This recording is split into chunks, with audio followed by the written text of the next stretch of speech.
విశాఖ రాజకీయాల్లో సంచలనం. వైసీపీలోకి మహానేత వైఎస్ ముఖ్య అనుచరుడు. 2014లో జరిగిన ఏపీ సార్వత్రిక ఎన్నికల్లో వైసీపీ అధికారానికి దూరమైన బలమైన ప్రతిపక్షంగా అవతరించింది.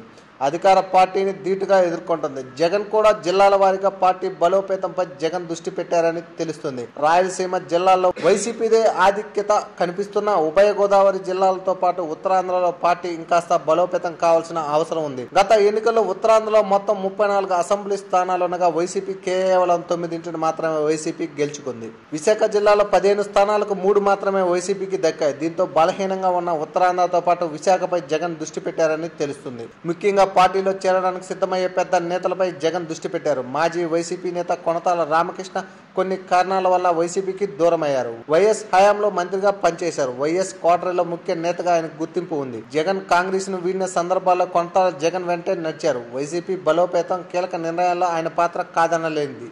కానీ వీరిద్దరికి మధ్య గ్యాప్ రావడంతో కొనతాల పార్టీని వీడారు. అయితే కొనతాల మళ్లీ పార్టీలోకి వస్తారనే సమాచారం. వైసీపీలోకి కొనతాల వచ్చేందుకు లైన్ క్లియర్ అయినట్టు తెలుస్తుంది. అయితే వైసీపీ అధినేత వైఎస్ జగన్మోహన్ రెడ్డి ఒక్క కాల్ చేస్తే వైసీపీలో చేరడానికి నాకు ఎటువంటి అభ్యంతరం లేదని ఆయన వైసీపీ శ్రేణులకు సంకేతాలు ఇచ్చినట్టు సమాచారం. దీంతో వైఎస్ జగన్ విదేశీ పర్యటన నుండి తిరిగి వచ్చిన తర్వాత కొనతాల రామకృష్ణ జగన్ సమక్షంలో వైసీపీలో చేరడం ఖాయమని రాజకీయ విశ్లేషకులు అంటున్నారు. మరి చూడాలి. మరి రాష్ట్రంలో పార్టీ బలోపేతం కోసం ఎదురు చూస్తున్న జగన్ కొనతాల రామకృష్ణ గ్రీన్ సిగ్నల్ ఇస్తాడో లేదో. For more videos, please subscribe our channel.